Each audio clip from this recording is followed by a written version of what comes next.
يا مساء النور والسرور، عاملين ايه؟ وحشتوني، يا رب تكونوا بخير وفي احسن الاحوال يا رب. الحاجه الوحيده اللي في البيت ما صورتهاش معاكم قبل كده وهي اعزكم الله الحمام. ما صورتوش خالص قبل كده. مش بنضفه كل يوم وكل حاجه، بس ايه، ما وريتهولكوش قبل كده. يمكن وريتهولكم مره واحده بس، وكان ايه اللي هو تنظيف سريع كده. فانا من يوم ما اتجوزت ما جبتش اي اكسسوارات للحمام خالص. عارفين انتوا اللي هو ايه، عملنا سيراميك وتويلت وحاجات من دي، واللي هي الحاجات العاديه بتاعه الحمام اصلا. اما بقى اكسسوارات للحمام لا. ف كفايه بقى، يعني الحاجه الوحيده اللي مهدور حقها في الشقه ما جبتلهاش اي حاجه.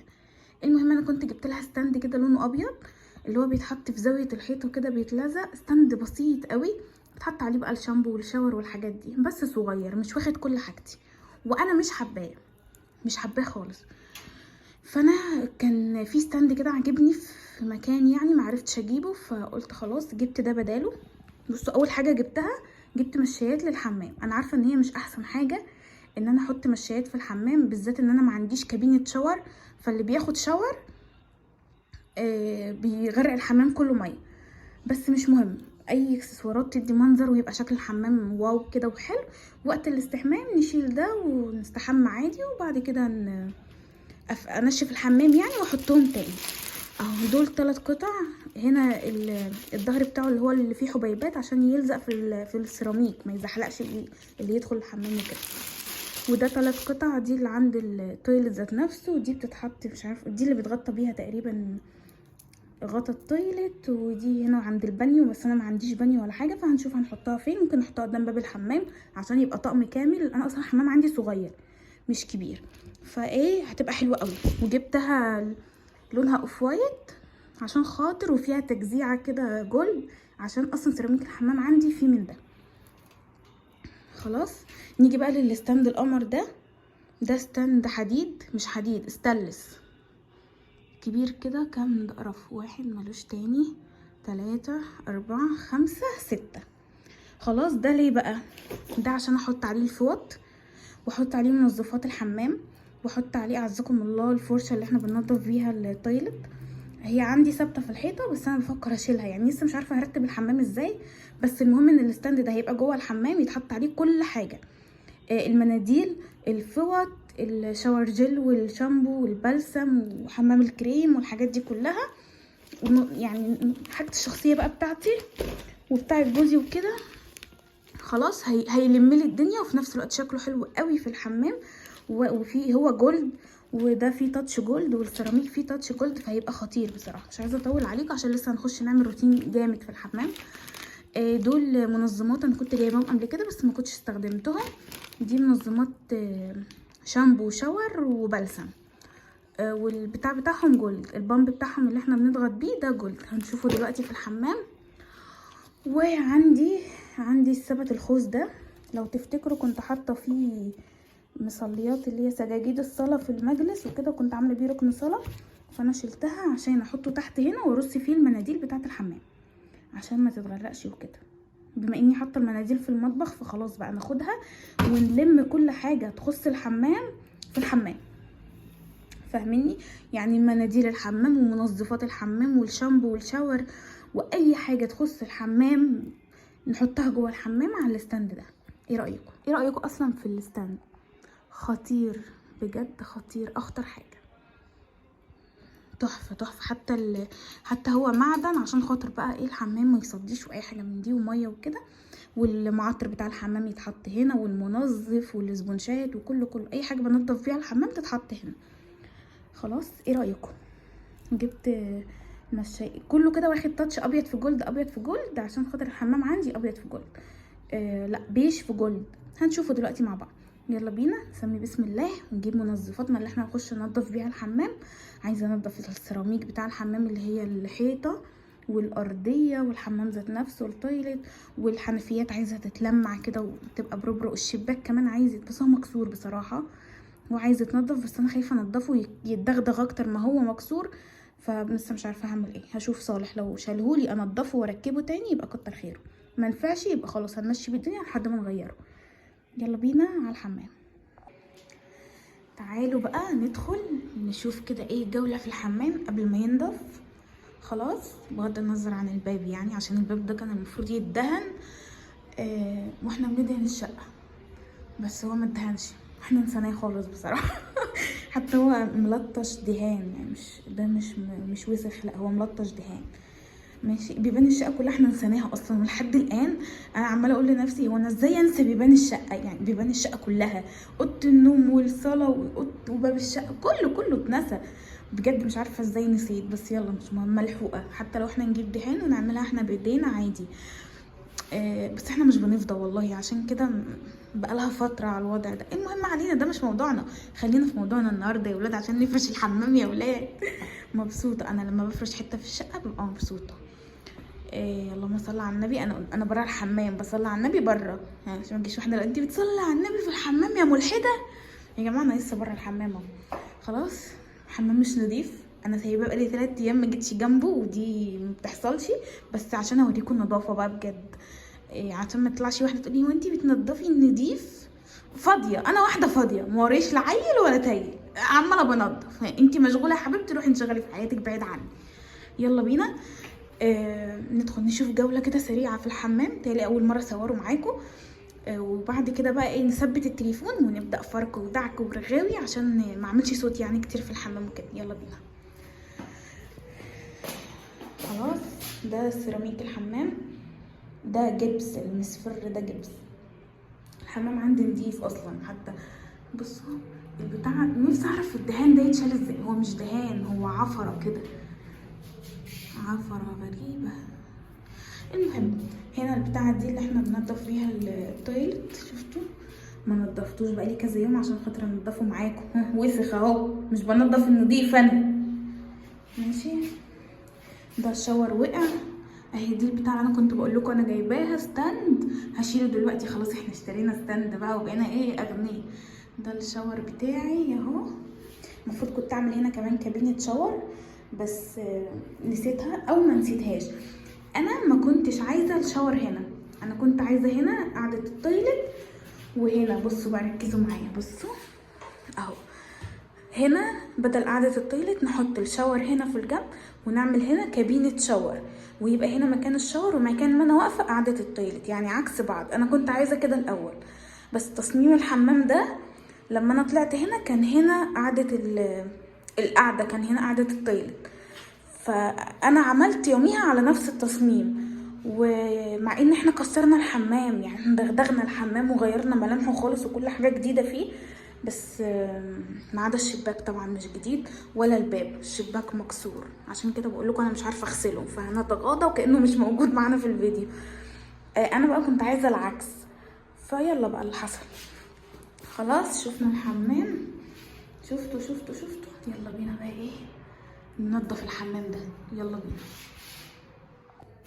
بصوا اول حاجه معايا، عشان بس ايه لما ادخل الحمام مش هعرف اشرح لكم، دي ميه سخنه بتغلي، سمي الله واشتغلي بيها مش هيحصل اي حاجه. معايا ايه بقى، شويه صابون سائل من اللي هو بتاع المواعين، كل ده احطه في الميه السخنه، مش ناقصه بقى، هما كانوا اخر شويه عشان كده ايه خدته خلاص. اخر شويه اهو، شويه صابون سائل من بتاع المواعين، ومعايا كمان يا ست الكل شويه فانش او كلور، انا بحب الفانش قوي في الحمام. خلاص اخر شويه، كل حاجه اخر شويه، وده معناه ايه؟ معناه ان احنا نخلي عندنا دم بقى وننزل نشتري ايه منظفات. وكمان معايا ده من اللي هو التابلت بتاع اسمه ايه ده، بتاع غسالة الاطباق، تحفة في التنظيف، تحفة، مع اني ما عنديش غسالة اطباق بس تحفة في التنظيف. وعندي العلبة بتاعت الفانيش دي بحط فيها مسحوق اللي هو الباودر، وببقى خلطاه يعني خلطة كده، باخد شوية كده في قلب العلبة دي عشان يسهلوا عليا. ومعايا بقى كمان هنا اللي هو اللافندر ده معطر، هسيبه في الاخر في انا بقيت بتاعتها في المسحه الاخيره، والسبونج عشان اعزكم اللطي التواليت ذات نفسه بقى، القعده ذات نفسها. يلا بينا نخش الحمام بقى.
خراشي يا خراشي على النظافة، مفيش حتة فيه ما تنضفتش. الحيطان، وعايزة اقول لكم ان دي بقت بربرق، الحيطة والارضية دعكتها فركتها فرك السنين. طبعا عايزة تنشف، هسيبها بقى تنشف واروح اعبي اسمه ايه ده، الشاور والجل، الحاجات دي راح اعبيها في المنظمات بتاعتها، ونشوف بقى الشكل النهائي عشان نفرش بقى على نظافة.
بصوا ده الشكل الاخير. هو انا لميت على قد ما اقدر الحاجات، بس هو ناقص حاجات، يعني مثلا ناقص بقى فازة ورد حلوة تكسر معايا الالوان الجولد والابيض الكتير قوي دي. عايزة اجيب كمان صينية خوص الم عليها الحاجات الصغيرة دي. اجيب ايه كمان، ناقص بقى المنظفات، لان زي ما انتم شايفين وانا بنضف وانا بنضف في اول الفيديو وانا بوريكم المنظفات، 3/4 المنظفات خلصت. محتاجة الاخرام دي واسعة، الاخرام دي واسعة، فلما بحط حاجة بتقع منها، فمحتاجة اجيب مثلا صواني صغيرة يكون فيها اكسر بيها اللون شوية. محتاجة هنا فازة ورد، عندي ورد احمر خطير ممكن احطه هنا يكسر معايا اللون ويبقى تحفة. لسه شوية اكسسوارات محتاجة اظبطها بصراحة. محتاجة بقى ستارة للشباك اللي ورايا المكسور ده، فانا محتاجة اجيب له ستارة. لسه بقى برضو لسه هدور على ستارة حلوة. ومحتاجين ندهن الباب القمر ده. فكرة يا جماعة هو مش وسخ، هو بتاع ده الدهان مبوظه يعني، بس هو مش وسخ، هو نضيف. محتاجين بقى ندهن الباب ونجيب ستارة للشباك اللي ورايا، وشوية تاتشات هنا بسيطة كده نحلي بيها المنظر، يعني حاجة تكسر اللون، وردية حمرا وردية خضرا مش عارفة ايه، يبقى تحفة تحفة تحفة. بصوا انا حاولت احطه هناك في الزاوية هنا، لقيته قافل الدنيا خالص. حطيته هنا، حاولت احطه هنا، الباب مش بيتفتح، بس انا اصلا مش عايزاه هنا، انا مش عايزاه يتدارى. حاولت احطه هنا، لقيته اللي هياخد شاور هيغرقه ويبهدل الدنيا. حطيت السجاده دي هنا، مش لاقيه لها مكان برضو غير هنا. كنت عايزه احطها عند الباب بس الباب مش هيقفل. دول بيتحطوا كده اصلا، لونهم تحفه. وهنا خلاص حطيت الشاور والشامبو والبلسم، ودي الحاجات بتاعتي. ها ايه رايكم؟ تحت حطيت المناديل والفوط، وحطيت مناديل كمان هناك. كان في هنا فواطه بس اتكسرت، فهنحط الفوط هنا بقى واللي يعوز يسحب. وحاجة الشعر بقى والشاور والمقشر وكله بيتحط هنا. وحاجة وشي وده بلسم، لا مش بلسم، حمام كريم والقطن اللي هو اللي انا بمسح بيه وشي، والحاجات دي كلها.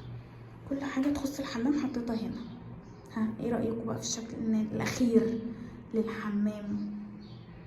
شكله حلو، وجددت فيه شوية، ده كمان غسلتها وخليتها زي الفل وجددت فيه شوية. والستاند بصراحة حلو، لميلي حاجات كتير قوي، حلو جميل. جددنا شوية خلاص ونضفنا. مستنية رأيكم في الكومنتات، بجد مستنية رأيكم، وبالذات على الستاند ده، ايه رأيكم؟ هيعجبكم. يلا كده الفيديو بتاعي النهارده خلص. يا رب يكون الفيديو بتاعي عجبكم وشجعكم ان انتوا تقوموا تنضفوا. وخلاص بقى هانت كلها ايام والعيد يجي خلاص، رمضان والعيد وكده، كل سنه وانتم طيبين. لازم بيتنا يبقى فله شمعة منوره كده. انا عارفه ان انا كل يوم هشيل السجاجيد دي ارميها بره وامسك الحمام انضفه وارجعه تاني. يلا يا رب يكون الفيديو بتاعي عجبكم، اشوفكم في فيديو جديد، مع الف سلامه.